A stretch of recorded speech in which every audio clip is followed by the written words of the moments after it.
Bonjour tout le monde. Donc j'ai fait une vidéo, une capsule informative pour déterminer c'est quoi les meilleurs candidats au Québec vu la nouvelle subvention pour l'énergie solaire. Donc moi je suis autoproducteur depuis 2017, depuis 9 ans. Et puis j'ai fait des feuilles de calcul pour déterminer à quel moment on peut être un peu rentable au Québec pour l'énergie solaire.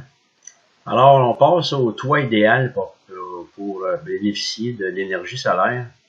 Donc, j'ai pris un exemple dans un quartier pas tellement loin de chez moi où on voit des maisons vues d'en haut, Google Maps. Et évidemment, le bas de l'image, c'est France-Sud. Donc, le soleil arrive par le bas de l'image. On voit plusieurs maisons qui sont tous pas idéales pour l'énergie solaire. Donc, on voit le 1431 ici, avec un toit à 4 flancs. Donc, un seul flanc exposé flanc sud qui est très petit.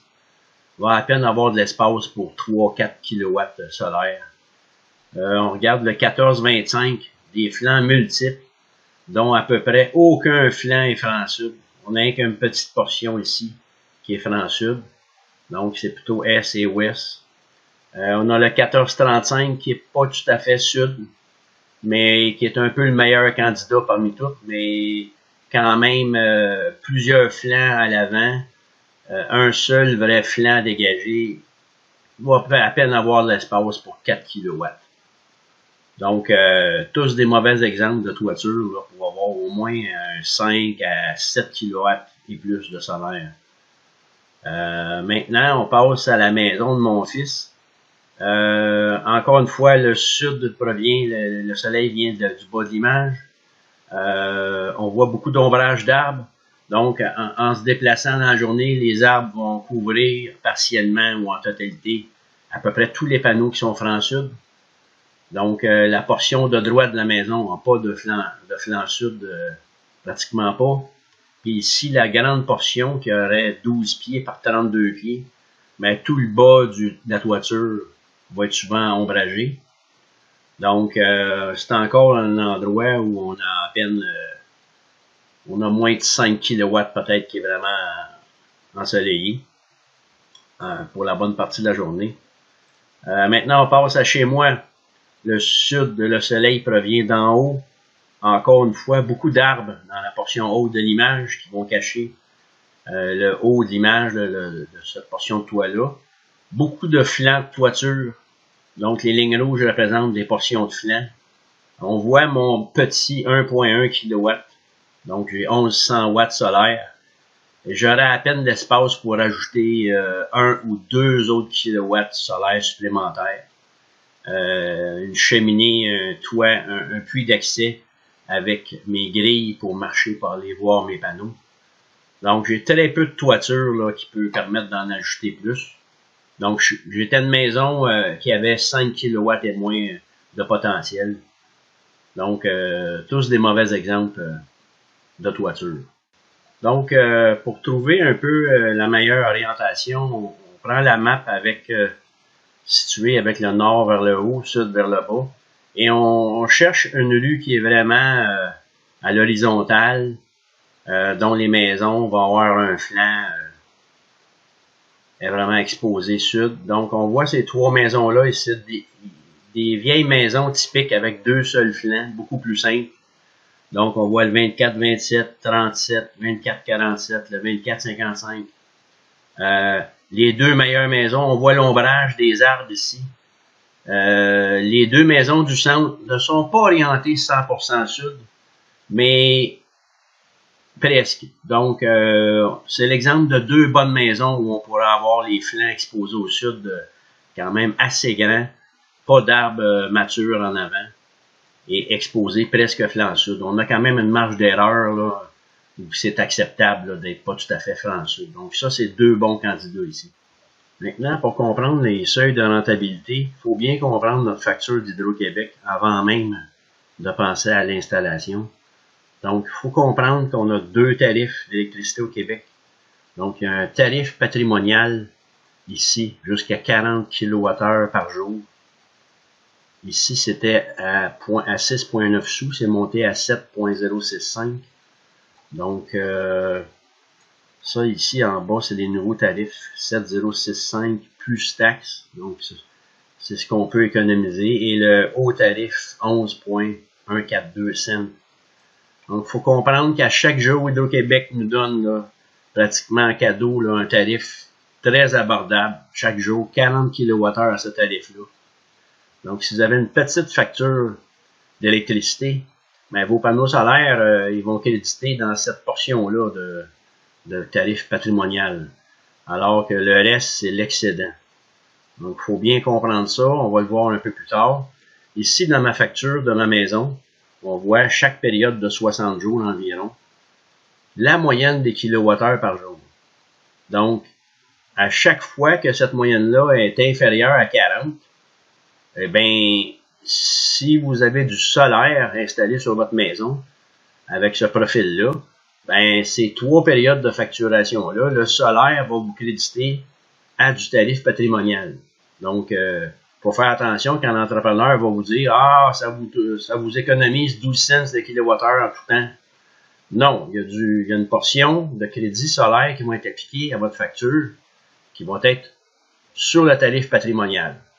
Donc, les périodes où vous consommez beaucoup, bien évidemment, ce que vous consommez en moins va être appliqué, le crédit solaire va être appliqué sur le tarif supérieur, mais pas ici en milieu d'été, fin, milieu et début d'été. Donc, ça, c'est à comprendre. Ici, vous allez voir que je suis autoproducteur sans compensation. Eh bien, la raison, c'est que depuis 3 ans, j'ai préféré adhérer à ILO, qui ont des récompenses beaucoup mieux que ce que je pouvais avoir en solaire, même si j'avais eu l'installation de 5 ou 10 kW. Donc, depuis 3 ans, j'avais des énormes retours grâce à ILO. Et Hydro-Québec ne m'a pas permis d'avoir ILO en même temps que des injections solaires rémunérées.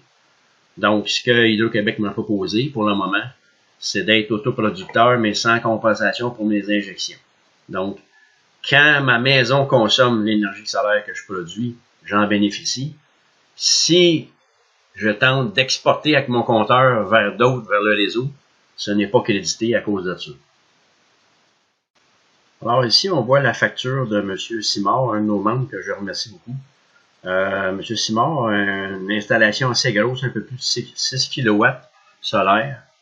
Et on voit une période de facturation décembre 25 à février 26 de 64 jours.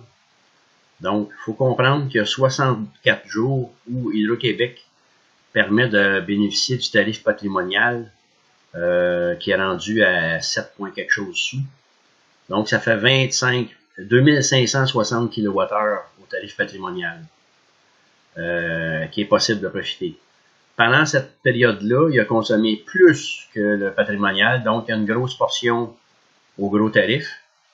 Donc, sa production solaire, ce qui a été injecté dans le réseau, donc il a probablement produit plus que 210 kWh, mais ce qui est consommé à l'intérieur même de la maison ne peut pas être affiché ici. Hydro-Québec ne peut pas savoir ce que tu consommes toi-même. Hydro-Québec voit ce qui sort du compteur vers l'extérieur, vers le réseau. Donc, M. Simard a sûrement produit un peu plus que 210, mais on en voit 210 qui est sorti de la maison. Donc, ça va être soustrait de la consommation de la période de 64 jours. Donc, on passe de 4008 à 4006. Donc, évidemment, ayant eu un gros mois de consommation, toute l'énergie solaire va servir à réduire la partie haute du tarif. Donc, les maisons qui consomment beaucoup, c'est là l'avantage d'avoir un peu moins de consommation. Donc, moins on en a, moins on va chercher dans le tarif supérieur. Donc, c'est comme ça que ça fonctionne ici. Chaque période de 2 mois actuelle, c'est environ 60 jours, l'Hydro-Québec vont valider ce qui est injecté et non pas ce qui a été consommé à l'interne et va le soustraire de la consommation. Si on en produit énormément, plus que ce qu'on a consommé, on va avoir des crédits pour l'autre période de facturation de 60 jours. C'est là où ça devient un peu plus compliqué de savoir à quel tarif ça va être crédité. Mais ici, on a une grosse consommation, donc on a un peu de consommation pas calculée qui était consommée à l'interne de la maison et 210 qui est injecté. Donc les journées où en milieu de journée, un gros soleil et très peu de chauffage, même en hiver, on peut avoir des installations tellement puissantes qu'ils alimentent la maison et en plus, on sort du compteur pour alimenter le réseau. Donc, c'est un exemple. Donc, on a le 2560 kWh à tarif patrimonial ici et l'excédent au tarif supérieur qui est monté un petit peu plus haut depuis avril 2026.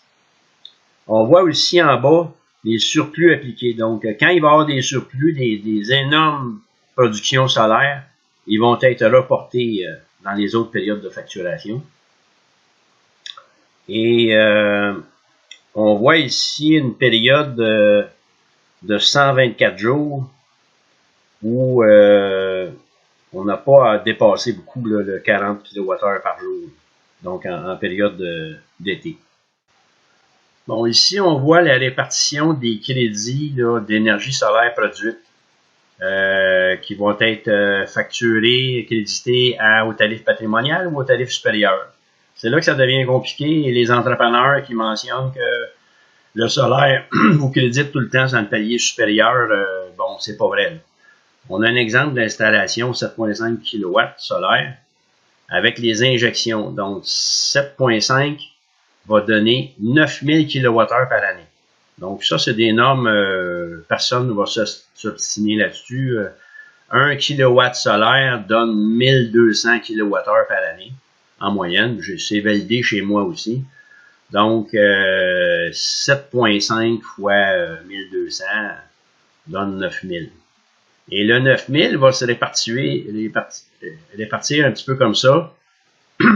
Production beaucoup plus faible en hiver, décembre à février, beaucoup plus faible octobre à décembre. Les meilleures productions sont dans les débuts et fins d'été où il fait froid. Les panneaux solaires n'aiment pas la chaleur extrême.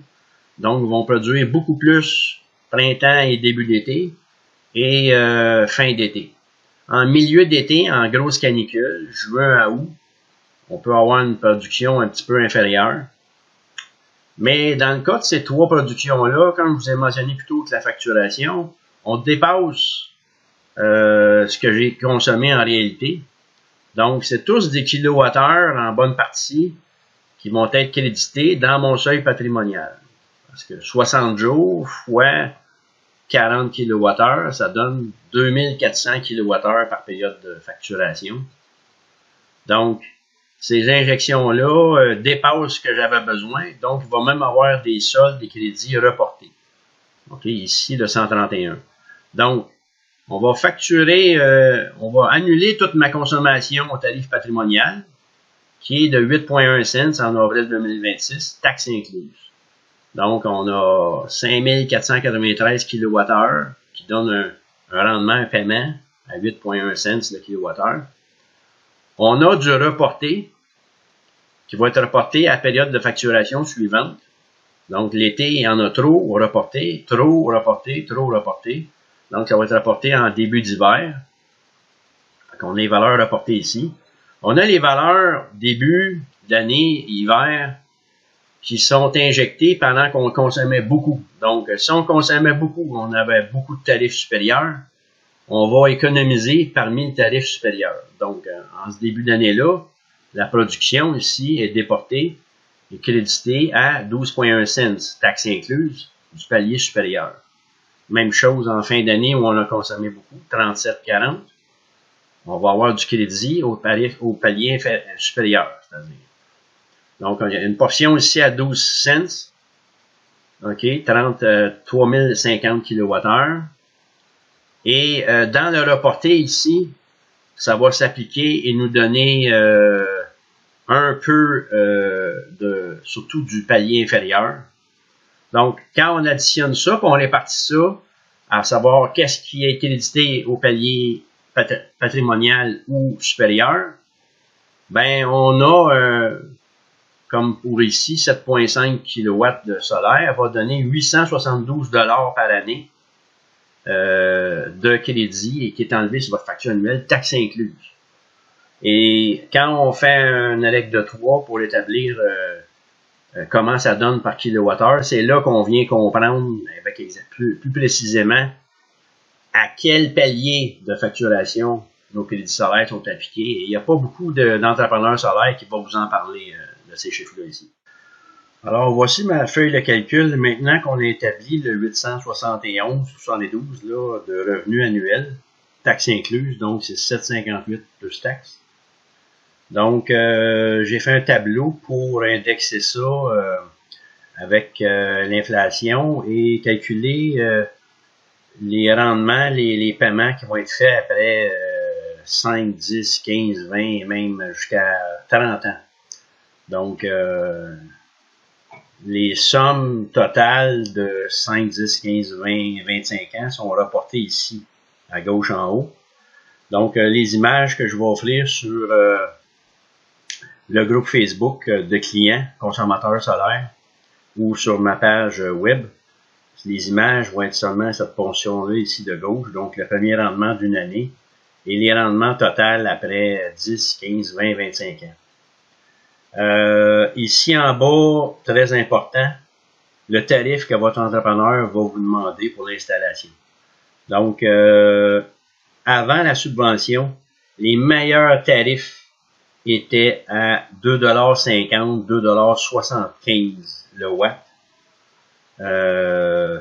J'ai joué dans la gamme plus basse ici parce qu'on parle maintenant de subvention d'1 $ le watt, 1000 $ le kilowatt.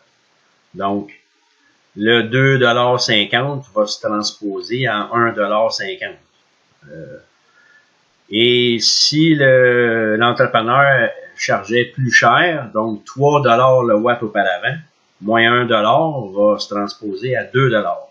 2,75 $ va se transposer à 1,75 $. Donc, d'où l'idée d'avoir la braquette ici des tarifs après subvention qui devrait jouer à 1,25 $ à 2 $ le watt installé après la subvention.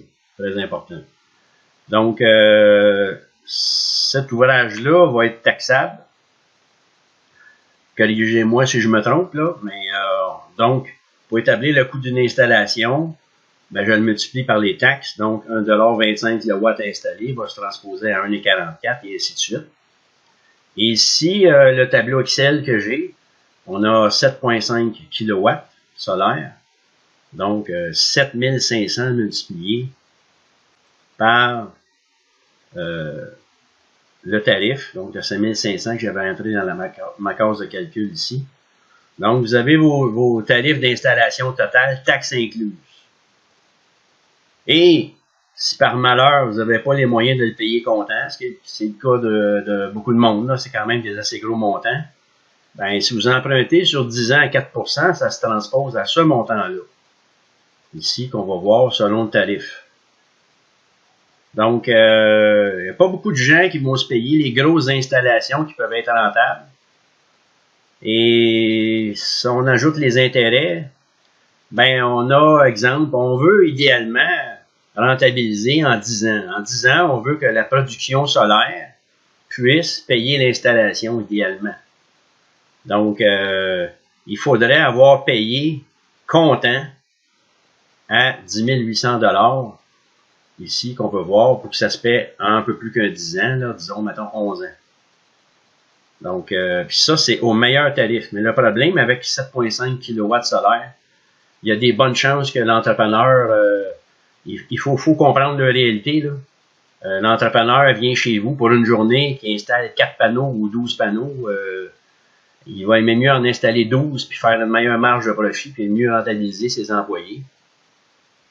Donc, le 1,25 $ le watt après subvention, donc 2,25 $, va être offert plus à des clients qui vont installer 10 ou au moins 15 kW et plus, je pense. Alors, on verra dans le groupe ceux qui ont des estimés.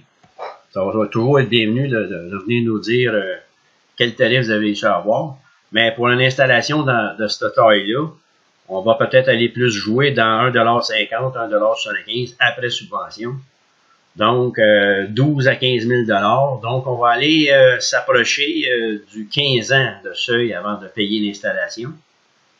Et même beaucoup plus, si vous devez emprunter, on va aller approcher du 17, 18, un peu plus, entre 15 et 20 ans. Donc voilà un peu comment fonctionnent mes feuilles de calcul. On passe en revue les 4 feuilles de calcul pour les 4 puissances d'installation. Donc 5 kW solaire, très petite installation, que je pourrais même pas installer sur mon toit à moi, car comme expliqué au début, j'ai pas la toiture suffisante pour ça. Donc à ces quantités de kilowatts-là, l'entrepreneur va se situer probablement à 1,75 $, 2 $ le watt, probablement, plus taxes. Donc, on est à une installation de 10 000 à 11 500. On va se retrouver facilement à plus de 15 ans avant de rentabiliser l'installation. Et là, si vous devez emprunter, là, on va aller s'approcher du 20 ans avant que l'installation soit payée. Il faut comprendre qu'après 20 ans, notre toiture éventuellement va être à refaire, dépendamment comment elle avait donné avant l'installation. Et là, quand vous devez tout enlever ça pour remettre ça là, sur du toiture de bardeau, là, moi, je préfère des installations, personnellement, qui vont se rentabiliser en 10 ans ou un peu plus. Entre 10 et 12 ans. Donc, voilà pour le 5 kW. Donc, le 7.5 kW, cette installation-là, on l'a passé en revue plus détaillée tantôt. Donc, la fiche enlève la portion de droite. Et on a nos coûts d'installation selon le tarif d'entrepreneur et les paiements, les rendements faits sur 10 ans, 15 ans, 20 ans. Donc, si on veut s'approcher du 10 ans, faut que le contracteur puisse nous faire une installation qui s'approche du 1,25 $ après subvention, ce qui va être difficile à obtenir. Donc, on va dépasser le 10 ans et aller vers le 12-13 ans. On a la feuille de calcul pour 10 kW. C'est intéressant car le rendement annuel, là, 1196 $, divisé par le nombre de kilowattheures, 12 000 kWh, on va arriver à 9,9 cents. On va s'approcher du palier supérieur parce que les injections reportées dans les paliers supérieurs sont plus fréquentes. Surtout si on a une maison qui consomme beaucoup. Donc, on va commencer à facilement rentabiliser l'installation. Le contracteur va nous offrir un meilleur tarif parce qu'on a plus de kilowatts installés. Donc, on va avoir une installation qui va peut-être descendre à 1,25 $, 1,50 $ après la subvention. Donc, 14 à 17 000. Donc, on va aller s'approcher du 10 ans. Mais encore là, si vous devez emprunter, c'est une autre histoire. Maintenant, avec une installation avec 15 kW sur le toit, remarquez qu'ici en bas, vous avez un panneau typique de marque Longi 540 watts avec sa dimension. À chaque fiche de calcul, j'ai mentionné la superficie requise. Donc, 46 pieds par 13 pieds, là, on voit là, que même avec un toit de maison typique à 2 seuls flancs, la portion sud là, qui offrirait 46 pieds par 13 pieds, ça commence à être grand. Là. Ça fait une maison de 46 pieds de large. Donc, mais si vous avez la surface nécessaire, le contracteur, je crois qu'on va être capable d'aller chercher un tarif à 1,25 $ après subvention. Donc, une installation de 21 600 $. Et là, on est en bas de 10 ans comme seuil de rentabilité, qui va vous rapporter 25 000 $ d'injection solaire. Ça devient vraiment intéressant là, à ce niveau-là. Même si vous avez un tarif un peu plus élevé, donc on va être à 10 ans. Évidemment, c'est des grosses installations. Alors, si vous commencez à emprunter, c'est une autre histoire. Donc, on va tomber à un tarif plus élevé, un rendement plus de 10 ans, si vous devez emprunter. Et vous voyez ici la moyenne des kilowattheures produits. Ben, on s'approche du tarif du palier supérieur. Donc, on produit plus souvent à du 12 cents, qui est proche du palier supérieur. Donc, si vous voulez apporter des corrections, suggérer des modifications au calcul que j'ai fait, ou venir contribuer, venir mentionner combien votre entrepreneur vous a chargé, quel entrepreneur dans lequel vous êtes satisfait.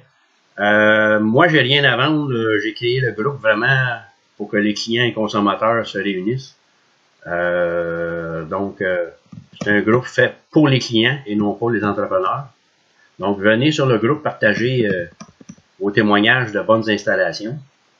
Et j'ai aussi créé, donc sur le groupe, je vais mettre mes fichiers Excel et tout ça disponibles. J'ai aussi ma page web yvesauger.com dans l'onglet solaire sur lequel j'affiche beaucoup d'informations, bénévolement évidemment. Donc vous êtes bienvenus à venir sur le groupe pour commenter vos installations. Merci beaucoup, salutations à tout le monde.